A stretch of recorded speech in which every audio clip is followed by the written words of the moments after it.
Bismillahirrahmanirrahim. Assalamualaikum warahmatullahi wabarakatuh. Innal hamdalillah nahmaduhu wa nasta'inuhu wa nastaghfiruh wa na'udzu billahi min syururi anfusina wa sayyiati a'malina. May yahdihillahu fala mudhillalah wa may yudlil fala hadiyalah. Wa asyhadu an la ilaha illallah wahdahu la syarikalah wa asyhadu anna Muhammadan abduhu wa rasuluh. Allahumma shalli ala Muhammadin wa ala alihi wa sahbihi wa man ihtada bihadihi wastana bi sunnatihi wa iqtafa atharahu ila yaumiddin, amma ba'd. Para hadirin jamaah sekalian, bapak-bapak dan ikhwah, hafidhakumullahu ta'ala jami'an. Alhamdulillah, kita bersyukur kepada Allah atas segala nikmat dan limpahan rahmat pada kita sekalian. Malam hari ini, di malam Sabtu, kita sudah memasuki malam yang ke-21 di bulan Jumada Al-Ula 1446 Hijriah. Ya, sangat tidak terasa kita sudah menjelang ya bulan yang penuh dengan kemuliaan, bulan suci Ramadan. Ya, hitungannya kurang lebih 100 hari lagi, ya, bahkan mungkin kurang dari 100 hari lagi kita menjelang bulan suci Ramadan. Semoga waktu-waktu yang Allah berikan kepada kita senantiasa kita isi, kita manfaatkan dalam ketaatan kepada Allah hingga datangnya bulan suci Ramadan, dan semoga kita senantiasa menjadi hamba-hamba yang memanfaatkan setiap momen-momen kebaikan dalam ketaatan yang maksimal kepada Allah Subhanahu wa taala. Jamaah sekalian, pembahasan kita pada malam Sabtu sebagaimana biasanya adalah pengkajian tentang sirah dari Nabi kita yang tercinta Rasulullah Muhammad sallallahu alaihi wasallam, yang kita ambil dari buku yang berjudul Nafhatu Abir min Sirati Al-Bashir An-Nadhir, semerbak wangi sirah sang Nabi Muhammad sallallahu alaihi wasallam. Nabiullah Muhammad sallallahu alaihi wasallam yang merupakan pemberi atau pembawa kabar gembira dan pemberi peringatan bagi umatnya. Buku ini adalah buku karya dari salah seorang pakar sejarah, yaitu Syekh Dr. Yahya bin Ibrahim Al-Yahya, hafidhahullahu ta'ala. Jamaah sekalian, dalam beberapa pertemuan kita yang terakhir kita sudah membaca kisah tentang proses dihuninya Ka'bah atau daerah sekitar Ka'bah hingga dibangunnya kembali Ka'bah oleh Nabiullah Ibrahim bersama dengan anaknya Nabiullah Ismail alaihimassalam. Yang dalam pertemuan kita telah baca hadis yang disebutkan dari Sahih Bukhari tentang bagaimana prosesi pembangunan Ka'bah yang dilakukan oleh dua hamba yang sangat mulia ini. Setelah ini semuanya, maka pembahasan berikutnya Syekh menutup penggalan pembahasan ini dengan menyebutkan 10 pelajaran, durus wa ibar, pelajaran dan ibrah yang bisa kita ambil dari kisah tersebut, ya. Walaupun tentunya kalau kita baca-baca apa yang telah kita simak dari kisah prosesi pembangunan Ka'bah ini, maka sangat banyak pelajaran-pelajaran yang bisa kita ambil darinya. Tapi penulis buku ini, Syekh kita, menyimpulkan dengan 10 pelajaran saja ya, dari sekian banyak pelajaran yang mungkin terkandung dalam kisah tersebut.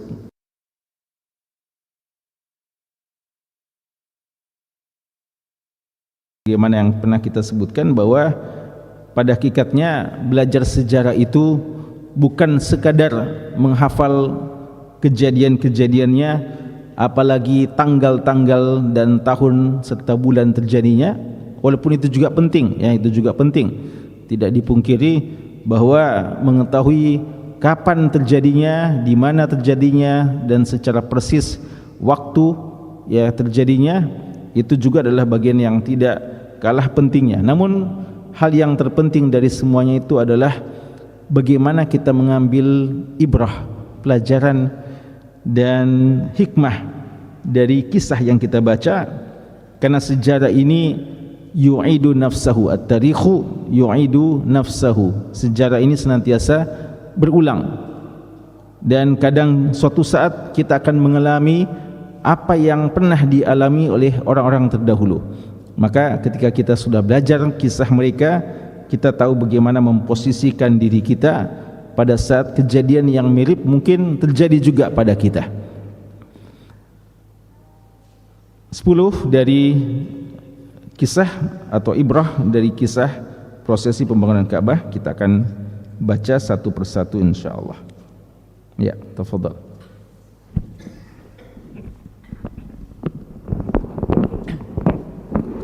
Bismillah. Alhamdulillahi wahdahu wassalatu wassalamu ala man la nabiyya ba'dahu wa ba'd.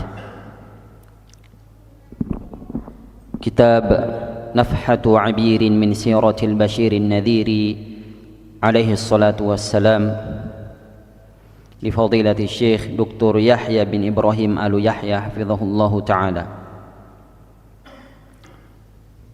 Qala Syekh hafizahullahu ta'ala ad-durus wal 'ibar.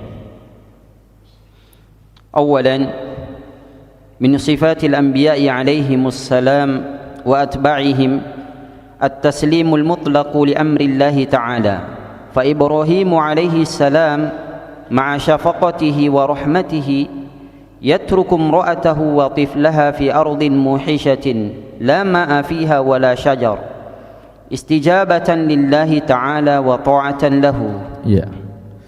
Pelajaran yang pertama yang disebutkan oleh Syekh adalah dari kisah yang telah kita baca dan dengarkan dalam beberapa pertemuan yang lalu, kita bisa mengambil kesimpulan pelajaran penting.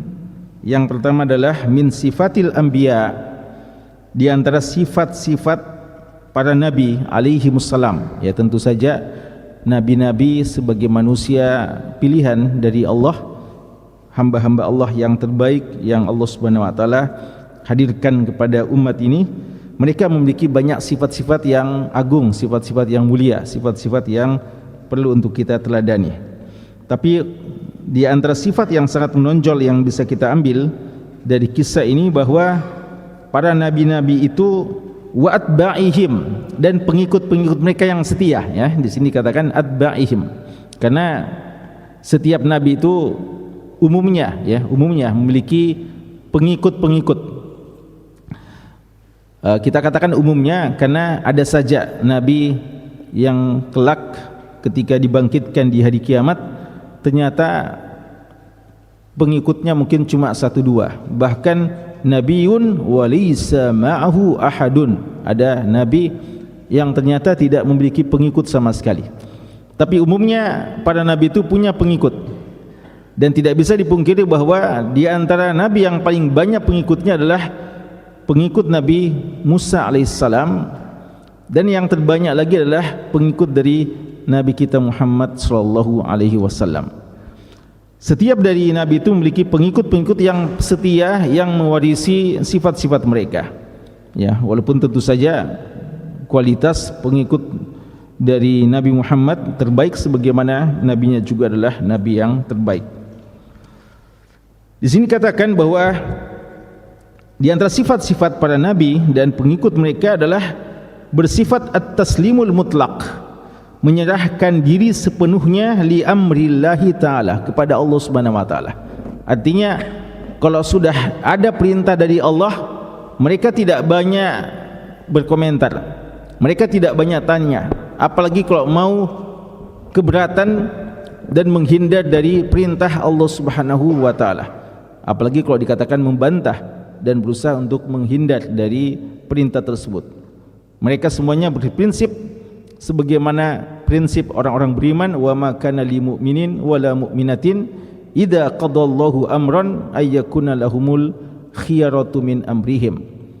Tidak pantas seorang mukmin laki dan wanita, jika Allah telah menetapkan satu perintah, mereka masih cari alternatif yang lain dari apa yang Allah tetapkan baginya.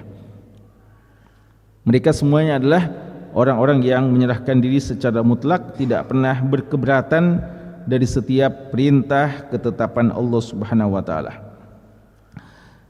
Apa buktinya? Di sini katakan fa Ibrahim alaihissalam, contoh dari Nabi Ibrahim alaihissalam, ma syafaqatihi wa rahmatihi, walaupun beliau sangat syafaqah. Syafaqah itu sangat sayang, sangat santun, sangat iba kepada anak-anaknya, ya, beliau bukan seorang suami dan bukan seorang bapak yang tega-tegaan kepada anaknya, bukan seorang suami yang tidak peduli dengan istrinya, bukan seorang bapak yang memang tidak punya belas kasih kepada anaknya. Beliau seorang yang sangat halim, seorang yang sangat santun, seorang yang sangat penyayang kepada istri dan anaknya. Namun, ya, walaupun beliau memiliki sifat syafaqah dan rahmah, sangat rahmat kepada keluarganya, yatruku imra'atahu, beliau siap untuk meninggalkan istrinya, wa tiflaha, dan anak dari istrinya, anak beliau juga, ya, anak dari istri beliau, anak beliau yaitu Ismail alaihi assalam, fi ardin, di tempat yang muhisyah, artinya tempat yang ada wahsyah, tempat yang sangat asing, tempat yang tidak damai di sana, ya. Kalau dikatakan binatang, ada yang dinamakan hayawan alif dan hayawan mutawahish, ya. Hayawan alif itu hewan yang jinak, hayawan yang mutawahish hewan yang liar, yang buas, ya. Jadi tempat yang wahsyah, tempat yang ketika orang berada di sana, orang tidak akan merasa nyaman, orang akan merasa ada keangkeran di situ, takut-takut tinggal di sana.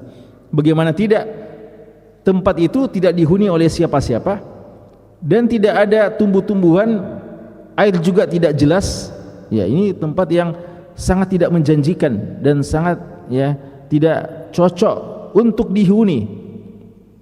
Tapi ini perintah, ya. Beliau rela meninggalkan istri dan anaknya di tempat yang seperti itu, yang la ma'afiha, tidak ada airnya, wala syajar, tidak ada pohon-pohon, tidak ada tumbuh-tumbuhan sama sekali, istijabatan lillahi ta'ala wa ta'atan lahu, demi mengistijabah, menjawab, merespons apa yang dipanggil oleh Allah, diperintahkan oleh Allah, dan ketaatan kepadanya. Inilah bagi mereka-mereka yang mau mengikuti para nabi dan rasul. Setiap datang perintah dari Allah dan Rasulnya, maka seharusnya kita tidak banyak tanya, ya, kita menyerahkan sepenuhnya kepada Allah Subhanahu wa taala dari apa yang telah Allah tetapkan bagi kita, ya.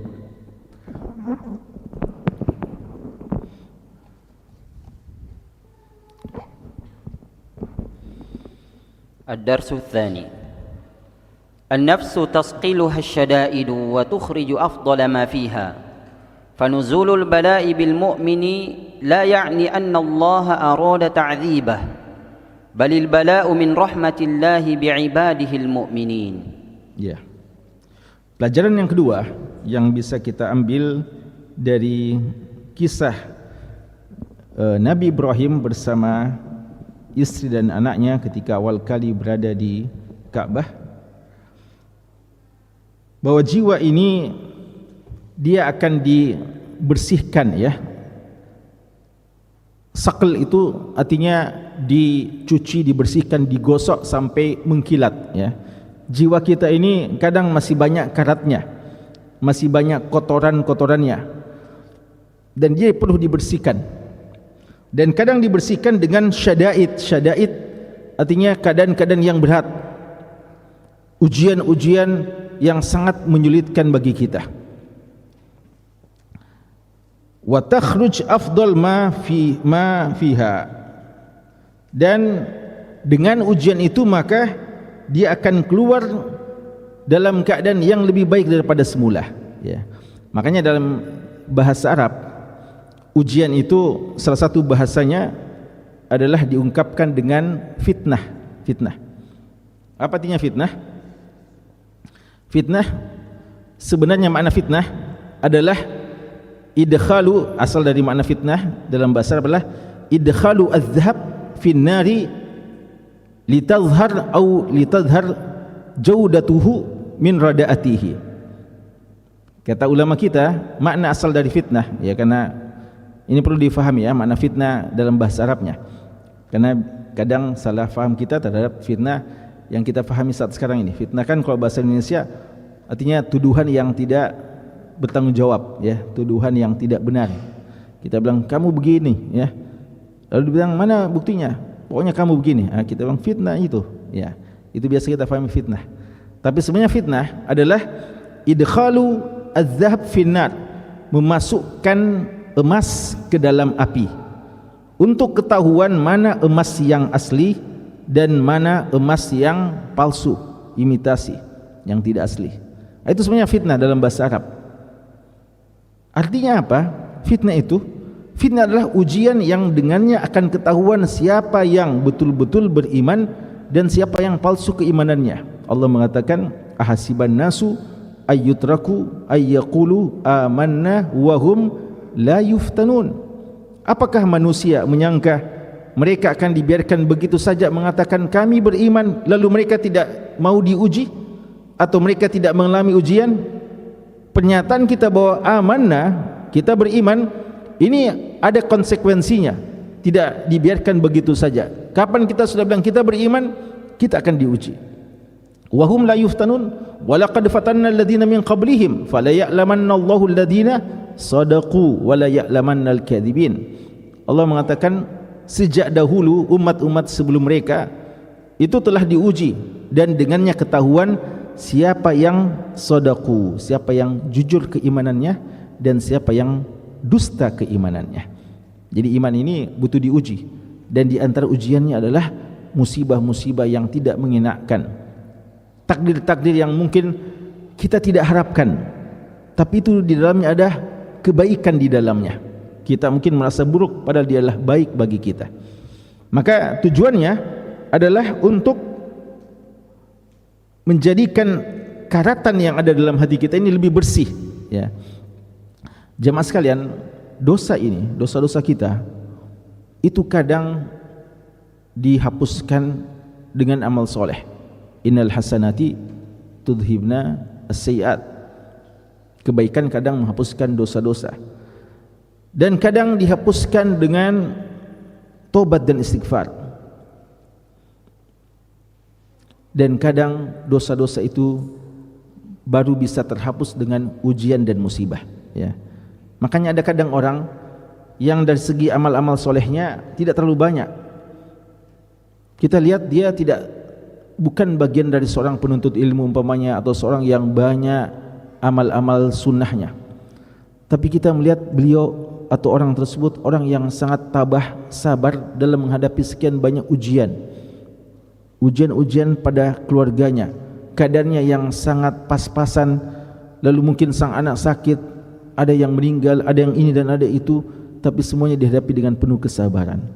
Inilah kadang yang menjadi penggugur dosa-dosanya, ya. Jadi ujian ini bukan untuk menyusahkan kita, bukan itu tujuan asalnya, tapi di baliknya ada maksud yang lebih tinggi, yaitu untuk membersihkan dosa-dosa kita. Makanya di sini katakan fanuzulul bala, turunnya ujian, musibah bil mukmin, bagi seorang mukmin, la yakni annallaha arada ta'dzibah, bukan berarti Allah ingin menyiksa dia.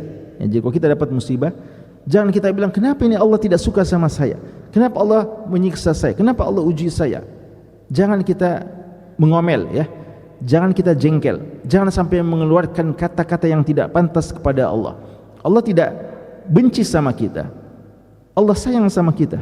Bahkan kadang karena sayangnya Allah menguji kita, ya. Ada biasa orang kalau tidak di stop dengan ujian, maka dia mungkin terus dengan kemaksiatannya.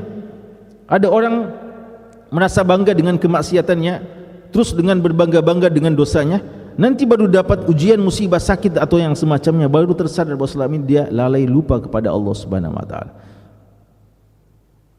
La ya'ni anna Allah arada ta'zibah, balil bala'u min rahmatillah. Bahkan ujian itu adalah di antara rahmat Allah bi ibadihil mu'minin. Kalau ada yang mengatakan, tapi ada juga orang yang bagus sekali kelihatannya, soleh, lalu masih diuji, nah kayaknya tidak ada dosanya. Apalagi makna ujian? Ujian bukan cuma untuk menggugurkan dosa, ujian kadang untuk mengangkat derajat kita di sisi Allah Subhanahu wa taala. Kalau dikatakan sudah selesai dosanya, habis sudah dosanya, seandainya dikatakan gitu, maka ujian yang datang masih terus bertubi-tubi padanya, itu untuk mengangkat keimanannya. Kata Nabi kita sallallahu alaihi wasallam dalam hadis yang diriwayatkan Imam Tirmizi dan yang lainnya dari sahabat Sa'ad bin Abi Waqqas radhiyallahu anhu, asyaddun nasi bala'a summal al-anbiya, asyaddun nasi bala al-anbiya'u summal amsal fal amsal. Manusia yang paling keras ujiannya itu adalah para nabi-nabi, ya. Jadi kalau seandainya ujian itu tanda Allah benci, maka berarti kita memahami nabi paling dibenci oleh Allah, karena nabi-nabi itu paling banyak ujiannya. Ya, tentu saya tidak seperti itu. Tapi mereka diuji karena justru Allah sangat sayang sama mereka, dan karena memang sangat sesuai dengan keimanan mereka.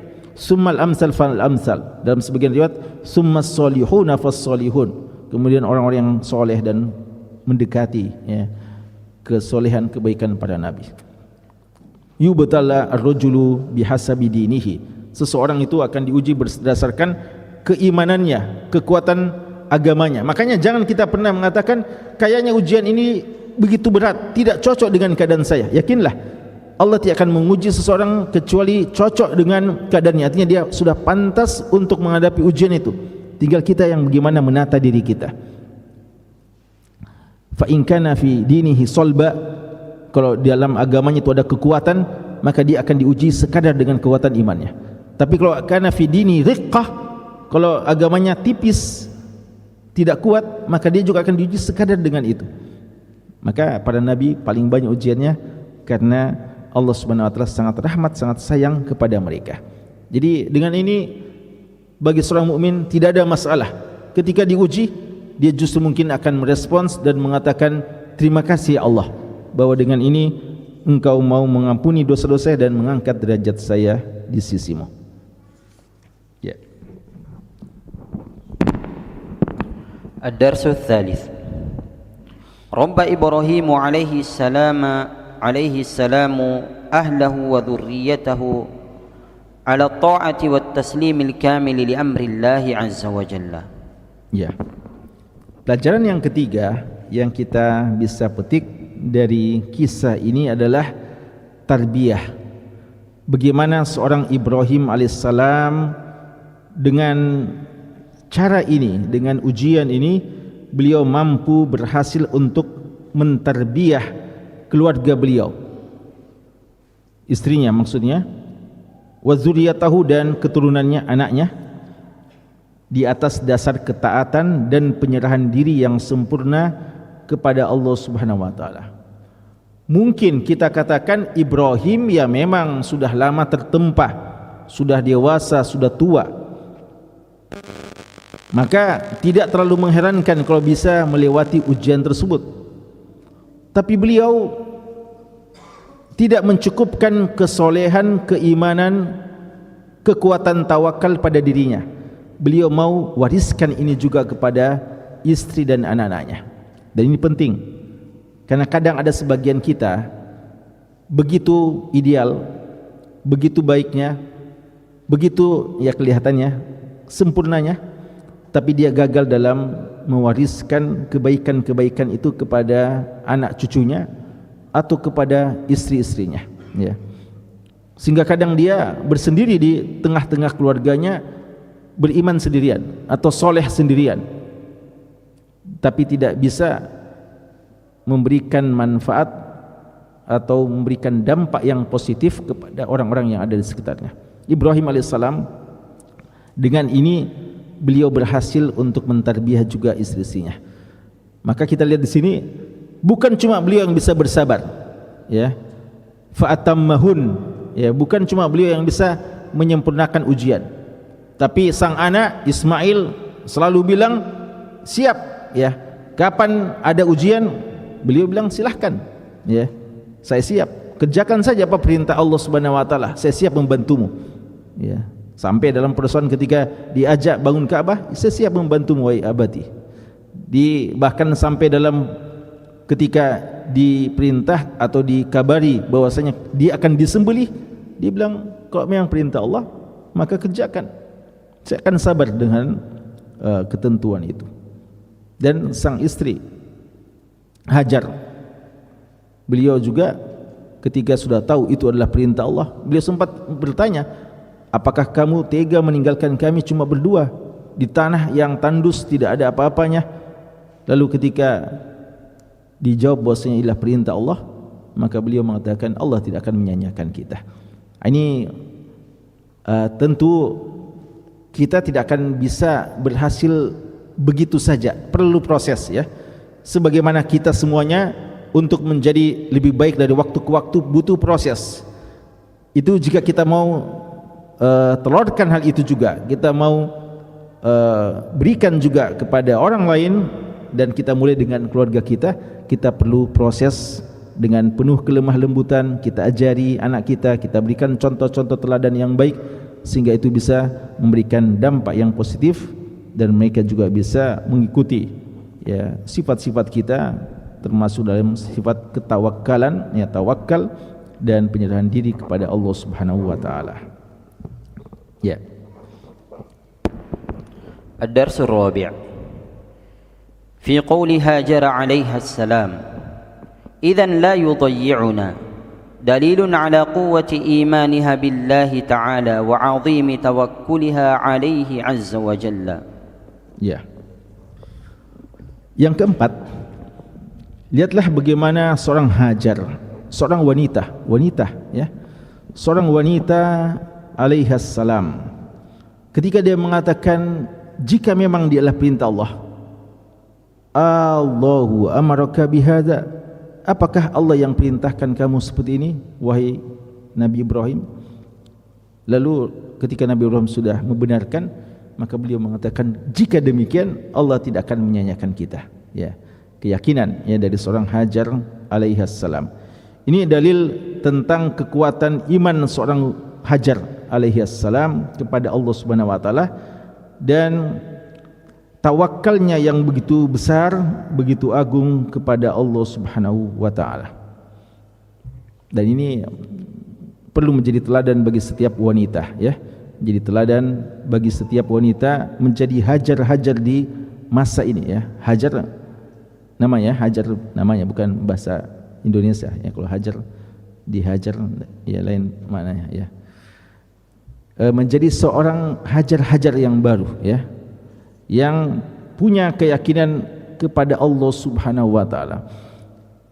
Apatah lagi kita sebagai seorang pendamping pejuang, ya. Hajar ini ditakdirkan mendampingi seorang Nabi Ibrahim, menjadi istri seorang Nabi Ibrahim.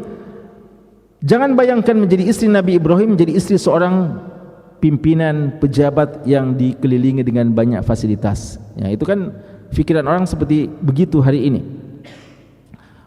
Dan Ibrahim ini sebenarnya memang pemimpin, bahkan pemimpin manusia. Inni ja'iluka linnasi imama, kata Allah, saya, kata Allah, menjadikan engkau wahai Nabi Ibrahim adalah imam bagi manusia, pemimpin bagi seluruh manusia. Orang bayangannya hari ini kalau mendampingi seorang pemimpin akan dikelilingi dengan berbagai macam fasilitas, keenakan, kenyamanan, ya.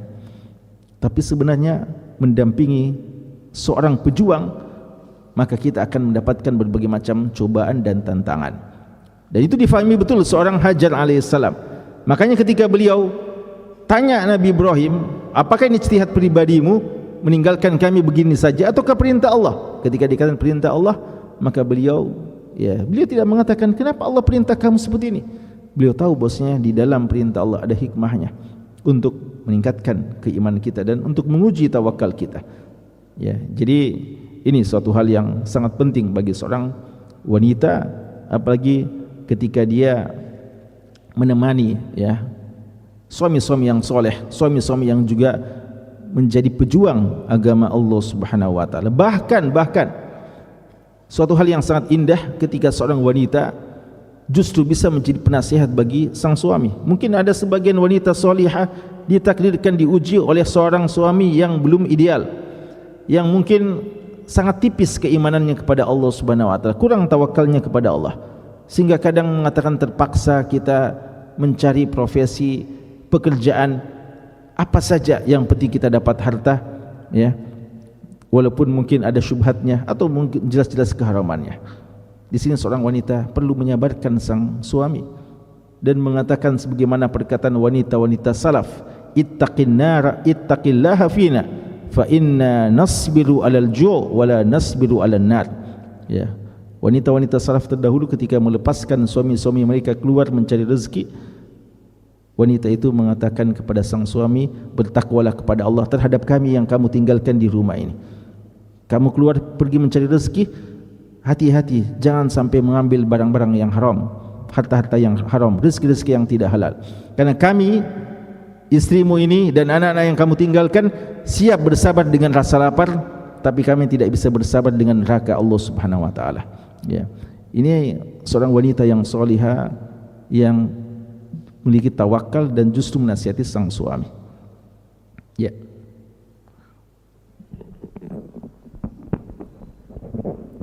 الدرس الخامس سؤال العبد ربه وإظهار الافتقار إليه وتضرعه في كل حال هو العبودية. فإبراهيم عليه السلام لما فعل ما أمره ربه من ترك ذريته في ذلك المكان سأل الله لهم الصلاح وحسن الحال. Berikutnya jemaah sekalian, pelajaran yang kelima dari kisah ini adalah su'alul abdi rabbahu. Seorang hamba senantiasa memperbanyak doa kepada Allah Subhanahu wa taala.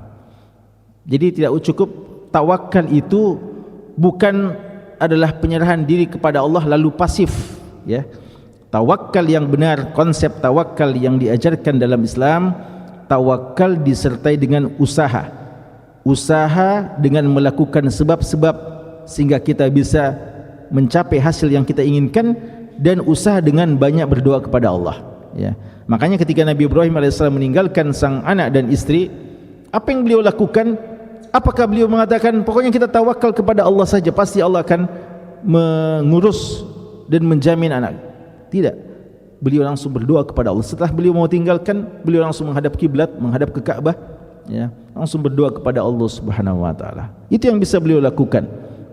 Ini perlu, tawakal kita yang benar adalah memperbanyak doa kepada Allah Subhanahu wa taala. Dengan bagaimana? Izhar iftiqar ilaihi. Tampakkan betul hajat kita yang begitu besar kepada Allah, kefakiran kita di hadapan Allah. Iftiqar, ana abduka al-faqir ya Allah, Allahumma inni abduka al-faqir, dan kalimat-kalimat yang semacam kita mengatakan aku hambamu yang sangat lemah, miskin, fakir di hadapanmu ya Allah. Tidak ada yang saya harapkan kecuali bantuanmu ya Allah. Seorang hamba ketika berdoa tidak boleh main-main, tidak boleh setengah-setengah. Dia harus menunjukkan kebutuhannya kepada Allah Subhanahu wa taala. Wa tadarru, dia betul-betul tunduk menyerahkan diri kepada Allah Subhanahu wa taala. Fi kulli hal, dalam segala keadaannya. Itulah ubudiyah, itulah hakikat ubudiyah. Jadi hakikat ubudiyah adalah bagaimana ketundukan yang murni kepada Allah Subhanahu wa taala dengan fisik kita dan dengan hati kita ini. Ini diambil dari Ibrahim alaihissalam. Ketika Nabi Ibrahim alaihissalam lamma fa'ala ma amarahu rabbuhu, ketika beliau melakukan apa yang diperintahkan oleh Rabbnya dengan meninggalkan keturunannya di tempat tersebut, beliau sa'alallaha, ya beliau berdoa kepada Allah lahum, ya kepada mereka, untuk mereka, artinya untuk keturunannya, semoga mendapatkan kesolehan dan keadaan yang baik, ya. Jadi jemaah sekalian, setelah kita melakukan semua proses yang ada, maka jangan lupa senjata seorang mukmin banyak berdoa kepada Allah.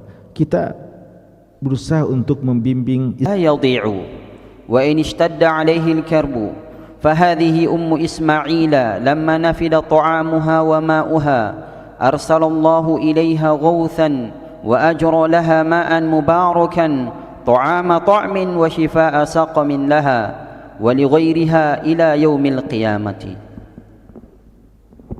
Ya, jemaah sekalian,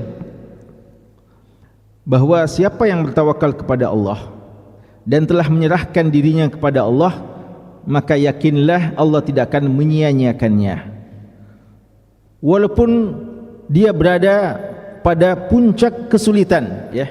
Jadi jangan, ya, ketika kita dapat satu ujian, kita bilang saya serahkan diri saya kepada Allah, langsung kita duga berarti dengan itu selesai langsung ujian kita. Tidak. Mungkin tawakal kita ini masih membutuhkan tambahan tawakal dan tambahan tawakal. Dan tawakal kita ini, penyerahan diri kita kepada Allah, membutuhkan waktu yang lama. Bayangkan sejak awal Hajar telah mengatakan, kalau begitu pasti Allah tidak akan menyanyiakan kami. Tapi subhanallah, beliau sempat merasakan perbekalan yang beliau bawa bersama dengan suaminya Nabi Ibrahim akhirnya habis. Mau minum, tidak ada minuman, ya. Bagaimana? Dan sang anak sudah merengek-rengek ini, habis sudah, ya, perbekalannya. Anak mau menyusu, tidak ada lagi air susu dari sang ibu. Menangis-nangis sang anak. Beliau tidak langsung berubah fikiran, tidak langsung prasangka buruk kepada Allah. Ya kan biasa ada orang bilang tawakal kepada Allah. Tapi ketika sudah sampai pada puncak ujian, akhirnya berubah, berprasangka buruk kepada Allah. Beliau tidak. Beliau justru berusaha, ya, ini bagian dari tawakalnya. Beliau berusaha ke sana kemari mencari makanan, mencari minuman, sampai Allah Subhanahu wa taala akhirnya mendatangkan apa yang dia cari, dan disitulah proses sehingga datangnya air Zam-Zam, ya, air yang penuh dengan keberkahan yang akan menjadi sumber minuman bagi penduduk Mekah, bahkan hingga hari ini dan hingga hari kiamat tidak akan pernah habis-habis, ya. Air Zam-Zam adalah ta'amu tu'min, dia bagikan makanan, ya, makanan yang bisa mengenyangkan, makanan yang nyaman, dan dia adalah syifa suqmin, dia juga penyembuh, ya, dari segala macam penyakit hingga hari kiamat. Makanya orang di Mekah itu, dan ini pernah diceritakan oleh Ibnu Qayyim rahimahullah ta'ala, ketika beliau di Mekah, beliau sakit dan tidak dapatkan dokter waktu itu, dan beliau kelaparan, tidak ada sesuatu yang bisa beliau konsumsi. Beliau konsumsi air Zam-Zam saja, minum saja air Zam-Zam. Beliau rasakan kekenyangan, ya, kenyang air, tapi kenyang yang betul-betul mengenyangkan, yang bisa menguatkan dan menyembuhkan berbagai macam penyakit yang beliau rasakan waktu itu. Sadaqah Rasulullah SAW, ya, pasti benar sabda Rasulullah, dan ini telah terbukti, ya, ini mukjizat yang Allah berikan kepada Nabi Ibrahim alaihissalam dan keluarga beliau, dan menjadi berkah hingga hari kiamat, ya. Ya. الدرس السابع في سعي هاجر على تعبها وعطشها 7 مرات وهي بأرض موحشة أخذ المؤمن بالأسباب مع صدق التوكل على الله وعظيم رجاء الفرج. Ya. Yang ketujuh, sa'i itu sebenarnya maknanya adalah usaha dan bergerak secara cepat, ya. Fas'au ila dzikrillah. Fas'au artinya dia lari, kadang bermakna lari, bergerak cepat. Dan sa'yu juga maknanya adalah usaha yang kita lakukan. Usaha yang dilakukan oleh Hajar, ya kan dulu waktu itu usaha, sekarang sudah diabadikan menjadi ibadah sa'i, ya, jadi ibadah sa'i. Usaha yang dilakukan oleh Hajar ala ta'ibiha, dengan capeknya dia, bayangkan 7 kali berturut-turut, ya, 7 kali, ya, bolak-balik antara Safa dan Marwah. Sudah capek, sudah lapar, haus, cari ya, dan keliling lagi ya, maka kita bisa bayangkan bagaimana capeknya beliau. Dan sangat haus 7 kali, dan di tempat yang masih sangat liar ya, tempat yang masih sangat angker, tempat yang masih tidak berpenghuni. Dari sini kita bisa mengambil pelajaran bahwa seorang mukmin perlu mengambil sebab-sebab ya, artinya perlu berusaha.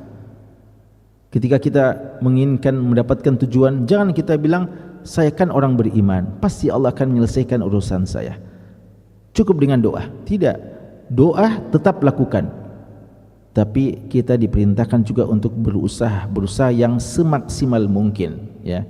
Maka seorang mukmin di sini dikatakan mengambil semua sebab-sebab ya. Makanya kita bilang ketakwaan adalah sebab di antara rezeki itu. Tapi bukan berarti dia akan turun begitu saja ya. Kita juga perlu menjemput rezeki Allah Subhanahu wa taala. Masih dikit tawakkul ya, dengan tawakal yang jujur kepada Allah dan mengharapkan kepada Allah, disitulah datang jalan keluar ya.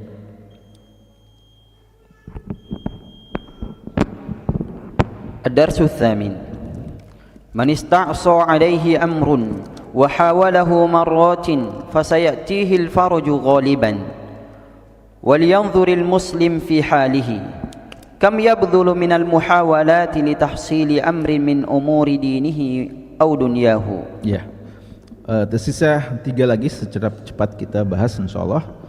Di sini katakan, siapa yang menghadapi persoalan yang sangat berat baginya, lalu dia telah berusaha berkali-kali, maka insyaallah akan datang segera jalan keluar, akan datang kemudahan dari kesusahan yang sebelumnya dia alami.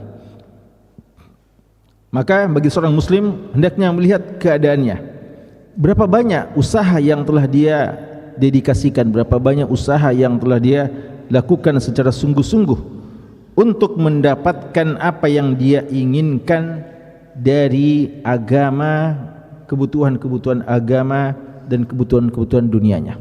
Ini merupakan sunatullah. Makanya jangankan kita orang beriman, orang-orang kafir saja kalau bersungguh-sungguh Allah memberikan jalan bagi mereka ya, walaupun itu tidak menjadi tanda bahwa Allah sayang kepada mereka, tapi Allah sudah jadikan sunatullah. Siapa yang berusaha dia akan mendapatkan hasil dari apa yang telah diusahakannya. Cuma bedanya kita dengan orang-orang kafir, kalau kita selain kita mendapatkan apa yang kita inginkan, kita juga berpahala. Orang kafir cuma mendapatkan dunianya saja ya. Tapi di sini ada catatan penting dari Syekh, yaitu min umuri dinihi, juga urusan agama kita gitu. Kita kadang pas-pasan usaha kita untuk urusan agama, untuk urusan dunia sangat sungguh-sungguh. Kita mau mencapai kesuksesan yang sangat ideal untuk urusan dunia, tapi agama kita mau pas-pasan. Yang penting saya sudah sholat, kita sudah cukup puas dengan itu. Kita tidak mau berusaha untuk meningkatkan juga kualitas keimanan kita, sebagaimana kita selalu berusaha meningkatkan kualitas kehidupan duniawi kita. Padahal sebagaimana kesungguhan kita untuk meningkatkan kualitas hidup kita di dunia, kesejahteraan kita, kenapa kita tidak mau juga untuk terus berusaha bermujahadah dari waktu ke waktu untuk meningkatkan kualitas keimanan kita kepada Allah. Ya, 9. Ad-darsu ats-tasi'. Amara Ibrahim alaihi salam ibnahu Ismaila an yutalliqa al-mar'ata allati shakat ilaihi shiddat al-'aishi فلا يليق بأصحاب الهمة العلية أن يصحبوا أهل الحرص على الدنيا. Ya. Kemudian yang ke-9, pelajaran penting terkait dengan perintah Nabi Ibrahim kepada anaknya Nabi Ismail untuk mentalak istrinya yang pertama itu. Ya, kan ada istri kedua, istri pertama dan kedua. Istri pertama tidak sabaran, suka mengeluh, suka mengomel, tidak pernah bersyukur kepada Allah dan menceritakan aib-aib ya suaminya ya, dan mengeluh dengan banyak keluhan. Dan waktu itu Nabi Ibrahim mengatakan talak dia, ceraikan ya. Di sini memberikan pelajaran kepada kita bahwa seorang yang memiliki himmah aliyah, seorang pejuang, seorang yang memiliki idealisme yang tinggi terhadap agama, sepantasnya yang menjadi pendampingnya juga orang yang seperti itu. Ya, kita tidak akan bisa menjalankan perjuangan ini dengan sebaik-baiknya kalau istri kita, pendamping kita tidak mendukung dakwah dan perjuangan ini. Ya, kita butuh istri yang juga mendukung dakwah ini. Makanya Allah mengatakan kepada nabinya, ya ayuhan nabi qul li azwajika in kuntunna turidna al-hayata dunya wa zinataha fata'alaina umattikunna wa usarrihkunna sarahan jamila. Ketika istri-istri beliau, istri-istri Nabi kita, waktu itu memang keadaan Nabi kita pas-pasan sekali. Biasa berapa hari tidak ada makanan, tidak ada yang bisa dicicipi, sehingga mereka akhirnya pada kumpul, istri-istri Nabi yang banyak pada berkumpul itu bermusyawarah, dan akhirnya mereka mau bersepakat bagaimana kalau kita minta diangkat sedikit uang belanja, ya, nafkah.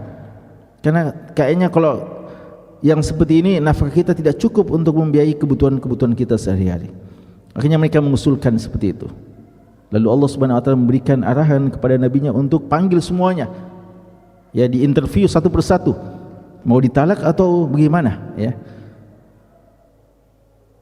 Dan semuanya bilang tidak mau ditalak, ya. Tapi dia bilang, "Tolong ya Rasulullah, jangan kasih tahu jawaban saya ini, ya." Karena masing-masing berharap semoga ada yang siap ditalak sehingga cuma dia yang bersama dengan Rasulullah, ya. Tapi semuanya ternyata siap untuk terus bersama Rasulullah ketika diberikan opsi nih. Kalau memang terlalu banyak tuntutan duniawi, saya talak kamu, ya. Pilih yang mana, ya. Dan saya talak dengan cara yang baik-baik. Saya akan berikan apa yang kamu inginkan, tapi setelah itu kita berpisah. Dan akhirnya mereka semua siap. Nah, itu seharusnya demikian. Kalau kita ingin menjadi seorang pejuang yang hakiki, cari wanita-wanita yang solihah menjadi pendamping kita, atau jadikan wanita-wanita kita, istri kita jadi wanita solihah untuk bisa bersama dengan kita dalam mencapai visi dan misi perjuangan ini. Ya, terakhir. Ad-darsul 'ashir. Yanbaghi lil muslimi fi tawafihi istihdaru tauhidillahi wa ta'zimihi. Ya, jemaah sekalian, pelajaran yang terakhir dalam ritual tawaf yang kita lakukan, jangan sekedar kita tawaf keliling 7 kali, tapi hadirkan semua makna perjuangan Nabi Ibrahim dan bagaimana hakikat tauhid kepada Allah, ya. Jadi hakikat tawaf itulah bagaimana mengagungkan Allah dan bagaimana mentauhidkan Allah Subhanahu wa taala. Maka seorang muslim sepatutnya ketika dia tawaf di Ka'bah menghadirkan nilai tauhid kepada Allah dan pengagungan kepada Allah Subhanahu wa taala. Bahkan, ya, juga demikian pula kalau dia sa'i, hadirkan bagaimana perjuangan Hajar dan seterusnya. Tempat-tempat bersejarah seperti ini tidak pantas kita lewati hanya sekedar lewat begitu saja, tapi hadirkan makna-makna yang terkandung di dalam hikmah, ya, hikmah yang terkandung dalam kisah-kisah yang semacam ini. Sekali ini wallahu taala alam, sallallahu ala nabiyina Muhammad wa ala alihi washabbihi wasallam, walhamdulillahi rabbil alamin.